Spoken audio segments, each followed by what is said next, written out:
We are very happy to be able to gather a large number of people interested in pro-biodiversity business. The idea is that we exchange ideas on experiences with pro-biodiversity business cases.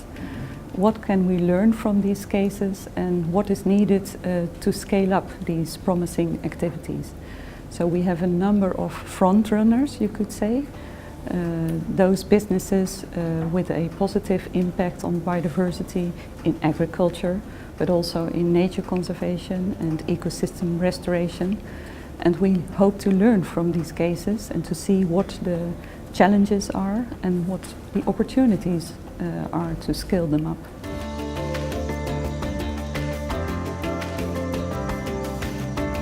I hope that it will inspire the larger businesses to look not only at their operations, how biodiversity can be considered in their day-to-day operations, but also further down the supply chain.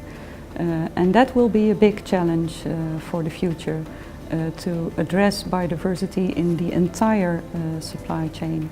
And only in that way, I think we can realize in the end sustainable landscapes where healthy ecosystems have been restored and where agricultural productivity is raised.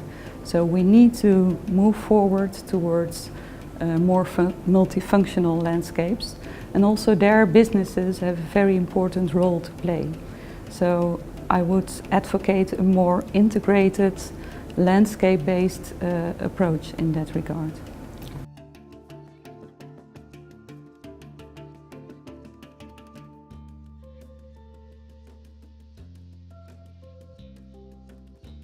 Of course, there were many developments recently, and what struck me personally about this conference is the inspiration and the passion with which leaders of different companies talk about integrating biodiversity into their day-to-day business practices.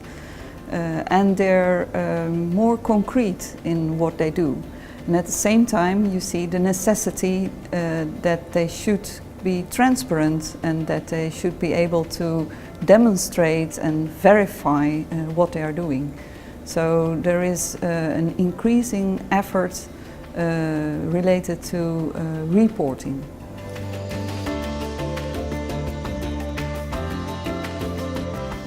I think the next step will be a challenging one, and that is to truly develop no net loss strategies and to implement them. So that requires reinvesting into natural capital, giving back to nature instead of overexploiting. So it's a paradigm shift, in fact.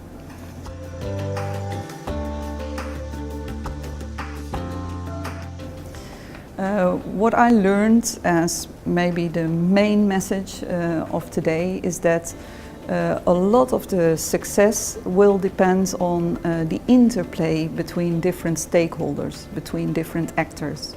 So what is the role of private companies, of course, on one hand, but on the other hand, these things will never be successful and never be able to scale up as long as there is no effective government regulation in place.